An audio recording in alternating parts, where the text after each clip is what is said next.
In this video, we will analyze the struggling missile production in Russia.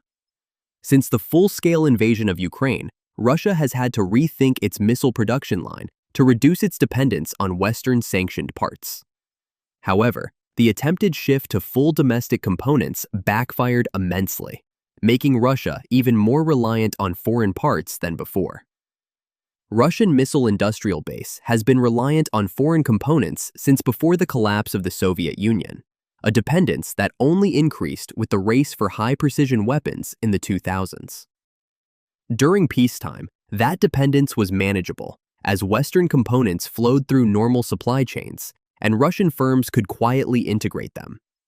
The situation gradually changed in wartime, as the discovery of Western components of the remains of Russian missiles used against Ukraine pushed Western governments to disrupt that flow. For years, Russia presented its missile arsenal as a symbol of national strength. Yet, although Russia could still assemble airframes and engines, the brains of the missiles depended on imported chips. In fact, investigations into downed caliber and KHA-101 missiles repeatedly showed Western microchips inside their guidance units and seeker heads. These were not minor additions, as they handled navigation, target recognition, and flight corrections, fundamental to making the missile effective. Even during earlier rounds of sanctions, Russian firms continued to source these parts through intermediaries because no domestic alternative matched their performance.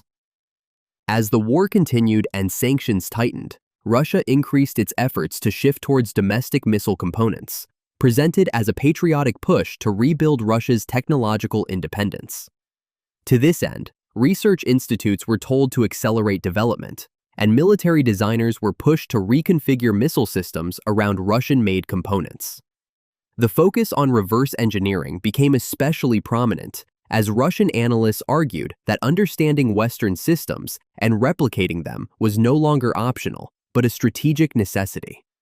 The idea was that if Russia could copy the foreign components it once bought, it could restart production, avoid future disruptions, and rebuild its missile industry on its own terms. However, the effort failed because Russia's industrial base could not match the quality of the components it once imported. In fact, Russia lacks advanced semiconductor plants, and its electronics sector struggles with outdated equipment, on top of a shortage of skilled workers who fled the country.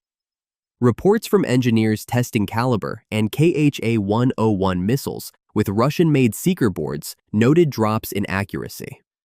As missiles began missing their targets more often, Russia tried to compensate by making flight paths more elusive for Ukrainian air defense and changing warheads to increase the likelihood of hitting the target. For instance, the introduction of cluster warheads suggested that engineers were compensating for the reduced accuracy of their domestically produced models by spreading the area of damage. Nonetheless, these fixes did not solve the underlying issue that the domestic electronics simply did not work as well as the foreign originals. By early 2026, the Kremlin had effectively abandoned the idea of full self-reliance. Ukrainian analysis of downed caliber missiles showed seeker boards once again dominated by foreign electronics, with estimates reaching 80 to 90% imported content.